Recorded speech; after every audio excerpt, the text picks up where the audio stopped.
We invite your favorite Frank Wycheck memories this morning as we remember him here on the show with Ramon Foster and Kayla Anderson. I'm Will Bowling, and joining us is a man who knew Frank Wycheck very well. Longtime writer covering the Tennessee Titans and a longtime contributor here on 104.5 The Zone. He is David Boclair. David, good morning. How are you? Good morning, Will. How are you doing? We are doing all right, and we appreciate you joining us this morning as we remember Frank and honor a man who, as a player, as a broadcaster, was just synonymous with Nashville sports and with Tennessee Titans football. David, as you reflect back and just pick one thing to remember Frank by the most, what do you think about this morning? You know, I think about what an odd study he was. I wrote about this a little bit yesterday on Facebook for a guy who was so important to that team for so many years, particularly when they first showed up here, and who was so productive, relative to other players at his position in the league. He was really insecure about his spot on the team. I don't know how many times I'd conclude an interview with him and say, thanks for your time, Frank, whatever. He's like, yeah, anytime, Dave, he says, they're going to cut me next week anyway. And I'd be like, what are you talking about? They're going to cut you. And he lived for a guy who was a 3-time Pro Bowler. He really did think he was on the verge of getting cut every single day. And I think it goes back to, the fact that he was a prolific running back at Archbishop Ryan High School in Philadelphia, and having grown up in Philadelphia area, I know how competitive the parochial league there was. So if you're one of the best players in that league, you've got reason to feel like you're pretty good. But then he goes to Maryland, and they tell him, you're not good enough to be a running back here. We need you to be a tight end. And he wasn't really crazy about that, but made himself into a pretty good tight end. I think, in fact, the all-time leading receiving tight end in school history there, and does enough to get himself drafted in the 6th round. Great, you're a draft pick. You're coming in the league. You got reason to think you're going to have a pretty good career. And then for 2 seasons in Washington, has a hard time getting on the field, carving out any sort of role there. And so by the time he joined the Oilers in 1995, he was thinking again, I don't know if I'm good enough for the NFL. And it was sort of that. It was sort of that notion that really drove him, and he worked to kind of do everything right all the time, and just make sure he didn't give them any excuse to actually follow through and cut him the way he thought he was going to be cut at any point. David Boclair, our guest this morning on RKW, and talking about Frank, David, there's a unique opportunity for him and for those original Titans to build the identity of what it means to be a Tennessee Titan. And we spoke about it this morning, that when you talk about those early days, it's Steve McNair, Eddie George, and Frank Wycheck who kind of built that. And really, in so many ways, David, he built what it meant, and that identity of putting on the two-tone blue, and originally what it meant to be a member of this organization. Yeah, and he was a guy like it's interesting. Like Eddie George, of course, is Eddie George, right? Like you couldn't help. If you were a fan at that time, you couldn't help but root for Eddie George. He's just a star. He's just natural. That's the way he is. Steve McNair, we all know people didn't want to like him at first, and he eventually won them over. But Frank is sort of that guy. He's not a star. He's more that he's a guy who's easy to root for, and people sort of, among the guys that maybe you didn't know when the franchise arrived in town, Frank was a guy that people just sort of gravitated to easily because he, because of the way he played, because he had that personality. And you even think about his time, on this radio station in this time slot or whatever too. I think back to the regular Frank, do me a favor segments, right? Right.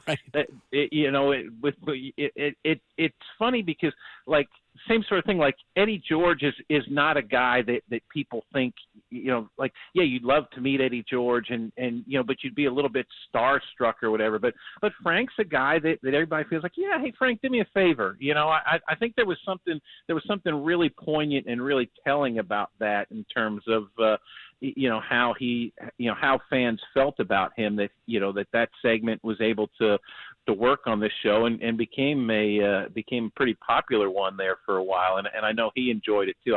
He had a lot of fun with it. Bulky, when it comes down to his legacy here, and we talked about it earlier in the 6 o'clock, when it means to be Tennessee tough. You look at the way Frank played. That's why you hold on to that mantra, that slogan, is because of how he played the game, and others also. But just what was those conversations like with him after those games where it was super tough and he knew it was a hard fought game for himself? Did he really relish in those moments right there? Yeah, he loved. Yeah, as you know, I think most guys in those rooms. I mean, he loved the competition aspect of it, and he was a guy that you knew had played hard, and he was so important. Like I say, Steve McNair eventually won the public over. Frank was really, really important to that happening too, because the way that the staff coached Steve in those early days, particularly as a starter, was they told him, don't pass up one to get to another. Meaning, if you see a guy open, don't be waiting for somebody else to get open further downfield or whatever. If you can complete a pass to the first guy you see, then go ahead and do it. Well, Frank was that guy. Like, that's how Frank put up those numbers, right? I mean, he was running those short and intermediate routes, and he was kind of the first guy to come open so many times. It's one thing to run those routes. It's another thing to run them correctly and get open and give your quarterback that option. So he was he was the guy who sort of helped Steve really settle in and kind of give the offense an identity. And it was never going to be a flashy, splashy, big play offense. It was it was going to grind you up a little bit and beat you down and keep the chains moving, and he was so important to that. Again, when people think about the offense in those days, I think that Steve McNair and Eddie George are the first two names that come to mind. But Frank was just critical to everything that was going on in those moments. And in those moments, though, too, of course, he had some great moments, too. Of course, 3-time Pro Bowler and made All-Pro also. I got to ask you, because he seems like he was super humble when it came down to him doing his job. When he started making those Pro Bowls, did he switch up a little bit, just a little bit, Bulky? Please tell me he went out and got like a big Escalade or a Mercedes or something. He had to do something, right? I don't recall. I don't ever recall him having a head-turning car relative to other guys in the parking lot there. I couldn't tell you what he was driving at that point. And those are the days that he was getting a little older. He'd been in the league a few years at that point, and that's what every time, like the moment Aaron Kinney gets drafted, he's like, oh, that's it. They're done with me. And those were the those are the things, again, that it just drove him. He was constantly, and I think part of it was because he loved the game so much, and he loved being a part of this team, and he didn't want to have it taken away until it absolutely had to be. In fact, his last year in the league, I remember his last contract when it was up. I thought this is going to be his victory lap. Now he's going to go home. He's going to sign with the Philadelphia Eagles, play another year or two there, and then be done. And Chad Lewis was tight end for the Eagles at the time, and I remember talking to Frank, and he was telling me that oh yeah, Chad wants me to come up there and play with him, and I thought, oh, absolutely, it's going to be a no-brainer. That's what's going to happen. And he ended up re-signing here for one more year because he just couldn't just couldn't see him. He'd see himself being anywhere else. He was when you talk about the idea that he defined what it was to be a Titan kind of out of the gate here. He very much felt that way and couldn't see himself even playing back home, let alone anywhere else in the NFL by that point. David Boclair joining us now on Ramon, Kayla, and Will. Good to talk with you, my friend. When it comes to just maybe the impact he made, not just within the Titans and Oilers organization with those fans, but really with recent players. And I know you and I both covering Delaney Walker, that's a name that got brought up a lot by Delaney Walker. Just how much did his, attitude and how he played on the field transcend even to guys now who know who he is and respect that?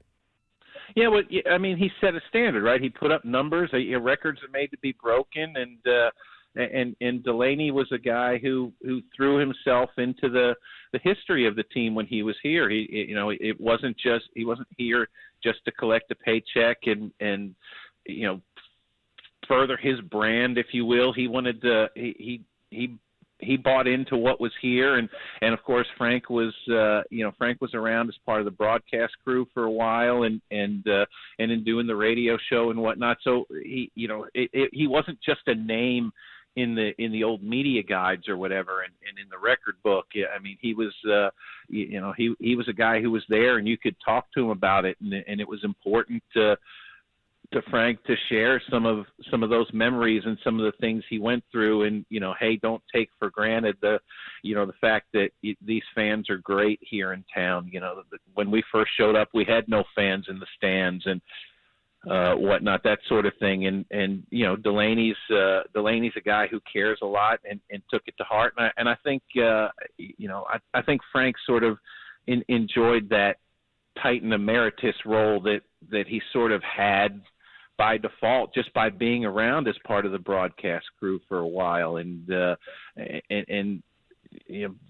sort of be looked at as maybe a little bit of royalty or whatnot. He again, it wasn't just that he was an NFL player. He was he looked at himself as a Tennessee Titan, and really lived and died with this team's successes and failures, even after his playing career was done. And that was my next question, because you were around him so much. You interviewed him, Bokey, but now we see the other side where these players are going and they're doing the media side, right? Is there any point that you remember where you were like, okay, Wycheck is probably going to have some success doing the media side of things, whatever that might be? I don't know that. I don't know that. I think maybe the first time he did a preseason game on TV, I don't think I thought of him in that respect beforehand. I mean, he was always very accommodating with the media, very comfortable talking to the media. But I never got the sense. Brad Hopkins was the guy in those early days who sort of dominated the conversation. I mean, you knew that he had real aspirations and always wanted to talk about that and talk to you about kind of how you did your job and some of that.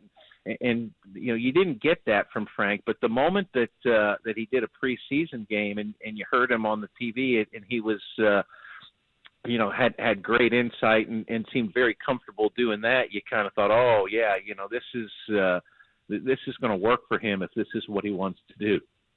David Boclair, our guest this morning on 104.5 The Zone. David, his 5-for-6 passing career stat with 148 yards and 2 touchdowns, not even mentioning home run throwback, where I know you were around and he was adamant that he knew it was a lateral because he practiced it. It's supposed to be a lateral. It's called throw back, not throw forward for that reason. Just that play specifically, David, and his role in it. It's amazing that nationally, obviously, that is how so many people are going to remember Frank. But that was a play that Jeff Fisher, the Titans, and Frank were very specifically well drilled in. And when it came time to pull it out, they were ready.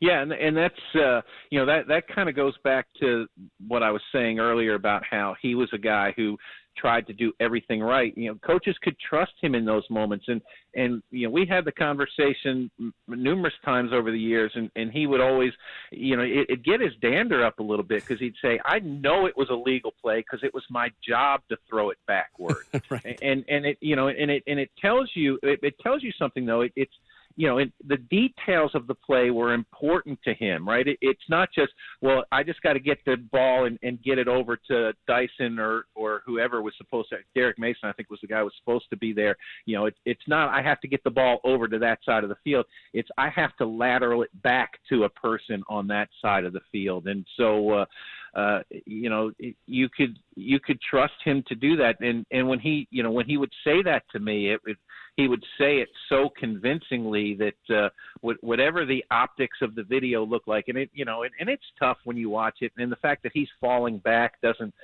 make it look any easier or any clearer to anybody. But that, in my mind, always sealed the deal. The fact that he was so certain about what he had to do and what he was trying to do that there's no doubt in my mind that it had to be a lateral, at least to some very small degree.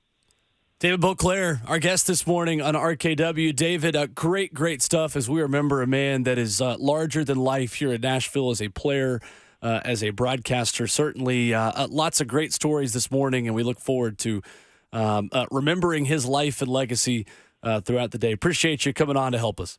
Thanks. Yeah, thanks so much for having me, guys. Have a great day. Thanks, David. Absolutely. There's David Boclair with us this morning. A perfect way to describe a man who treated every day like he was an undrafted player. And Ramon, you've spent a lot of time with a lot of players who were drafted, and that is a lot easier said than done to spend your career in a way where you act like you're undrafted, like David wrote yesterday. Good stuff. It was real cool, man. That's exactly what was my mind thought behind all things Bulky was saying, man. He's just a grinder, dude. You got to appreciate the love.